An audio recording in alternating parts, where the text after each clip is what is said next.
Now, you may remember not too long ago, we were, of course, at the Walsall Manor Hospital, where a brand new campaign was founded, and a few months later, it's now in practice for its first ever event. Now, Professor Gatrad, lovely to catch up with you. It's a very exciting day. Tell us about this brand new campaign that was launched. I've got together today probably about 6 or 7 communities.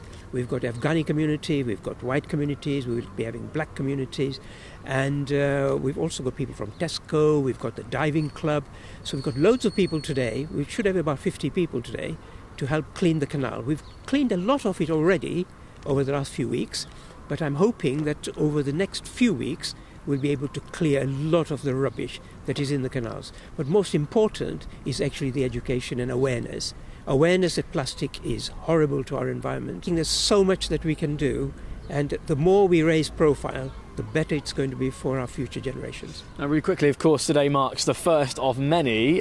So what is next for WASUP? Are we going to see very similar events to this in the future? Absolutely, but this is the biggest one that we've got. In fact, we should be having a big picnic very shortly from the Aina Hub ladies, who should be pitching up in a few minutes. But the next one is actually at the canal down the road, which is at Palfrey, which is the worst canal there is in terms of pollution.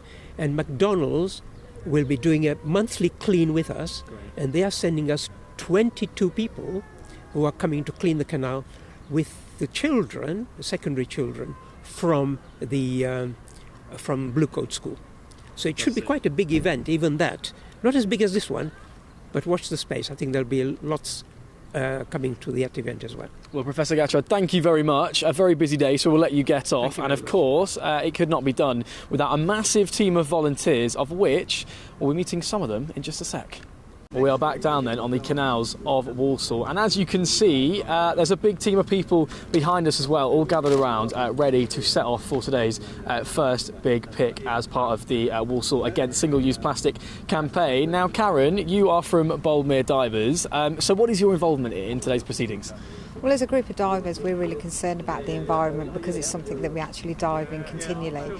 And with the litter, we're seeing the impact in the local rivers, which go down to the sea, and just devastation what we're seeing with the fish and the whole environment that it's impacting. And we just want to get in at the grassroots, try and stop it from getting down to the sea in the first place. So it's really important for us that we're doing this in the Midlands in the local community.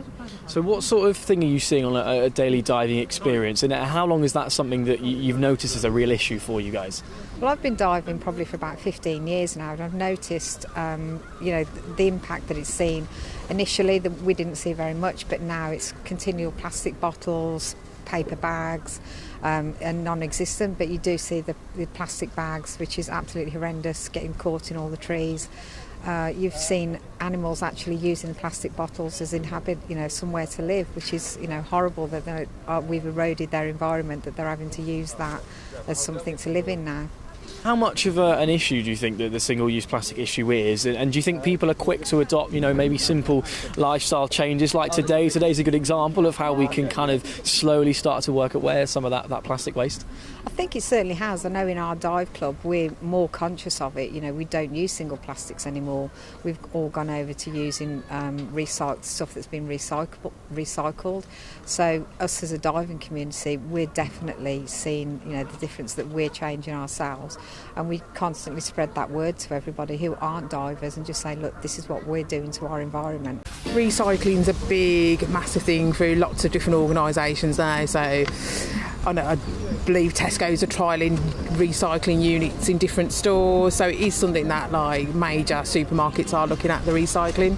And do you think that more and more pressure is being applied on bigger corporations to kind of eliminate what they're doing and get out in community? I mean, we like to see community champions up and down the country doing what you're doing? Yeah, all larger Tesco stores do have community champions, and everybody is individual to their role. So at the end of the day, we're all responsible, whether it's a corner shop or whether it's a big company. At the end of the day, we all have to make a difference, and it's just taking that first step and being the first person to pick up that bit of litter like we're doing in the community. It's also about shopping smart as well. So if you are seeing something on the shelf, you might opt for sort of paper packaging, that kind of thing, paper and cardboard. Do you think people are shopping smarter now when it comes to choosing what they're going to take from the shelf? I think they are. People are more conscious about what they're buying, but also, we're conscious about what we're supplying our products in.